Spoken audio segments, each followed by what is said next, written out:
Welcome back to DC-Cember as me and my guests, Serum Lake and Saddle Up, continue on through the best and worst Batsuits. Enjoy. It's a school night, boys and girls. I'm gonna have to call your folks. This definitely got a lot of votes, barely any negatives. So there's a funny story about the Batman Batsuit.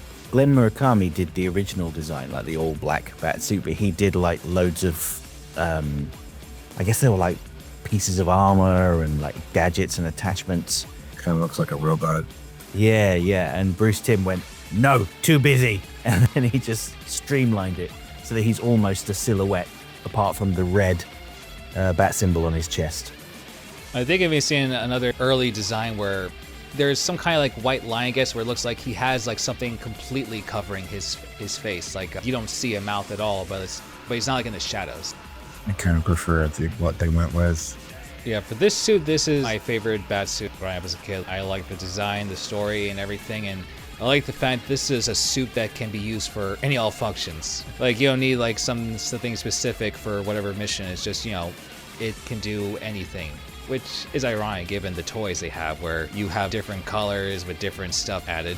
But in the show, no, it's just that one suit, and it has like all kinds of crazy functions with the cloaking, the endless supply of batarangs out of the wrist, earpiece, the listening device on the fingers, and the gliding with the rocket boots. Like, there's nothing much the suit can't do. For me, like when someone says the Beyond suit, I assume they're referring to the animated version of that. But there's like it's its own subgenre because there's like so many Batman Beyond suits. For example, like I based my costume on the Arkham City Beyond skin, which is a little bulkier looking. Yeah, I remember that style though. I guess to me that's like basically what would Bruce look like if he wore that in his prime. And that one's another one where various video games you can choose that skin to play as between Arkham City, Knight, and even in the Injustice games. This suit has been always an interesting project for me because it's always been mostly about the cowl. It's like, how do I get the mouth to work in real life? And it doesn't work in real life, especially with regular cowls. I did manage to find a maker who did the cowl with the lips and everything. But making that work, the whole black lips thing, work in real life has been extremely difficult, and I can't really breathe in it. But if you watch the video towards the end, I finally put it on, and again, I'm kind of beefier with a muscle suit. But what I was going for was the skin from Arkham City, where I guess we presume it's Bruce Wayne wearing it. Yeah. And then people complaining that, Batman Beyond should be more leaner. But I guess there's different versions, because if you go to like the comics right now, I think Carrie's pretty much beefier to that point. If you remember the Justice League Unlimited epilogue episode with Terry, he's huge in that.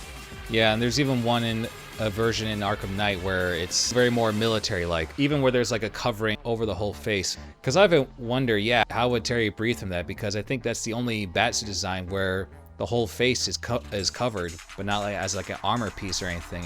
What I understand, it's like nanotech or something, adjusts to his mouth. I guess the kind of nanotech that also adjusts to his body, because Bruce wore that first, and he was pretty big, but then I guess for Terry, it probably fitted to his size.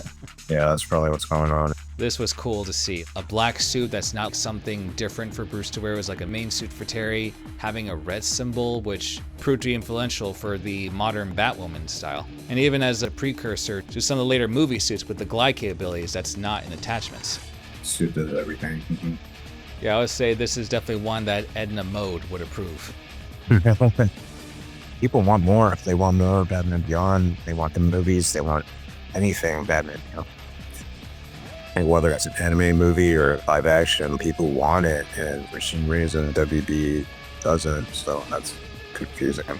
I know, what can you do? I mean, at least we got a little test footage of basically a Spider-Verse style animation idea, but... Yeah, the guy who came up with that idea, he followed me on Instagram, and so I was really happy about that, because I guess he appreciated my costume of it. Very cool. You've done a good job with the design and everything. I appreciate it. But, like, again, judging from the comments, this is what people want. Like, it's very, very obvious they want this done. So whoever is running the WB PR or whoever's doing the polls on what the audience want. I don't know where they're getting their data from, because everybody wants this done, and I don't know, WB just doesn't like money. I feel like they don't want to go by the opinions of the fans, even though we're the ones that you're trying to sell this to.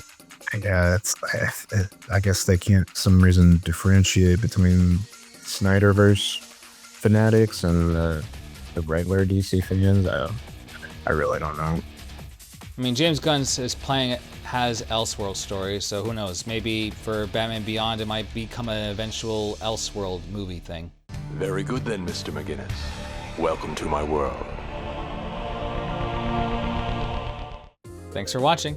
Be sure to hit the like and subscribe button for more content, as well as to follow both Serum Lake and Saddle Up on their respective social medias. Stay tuned.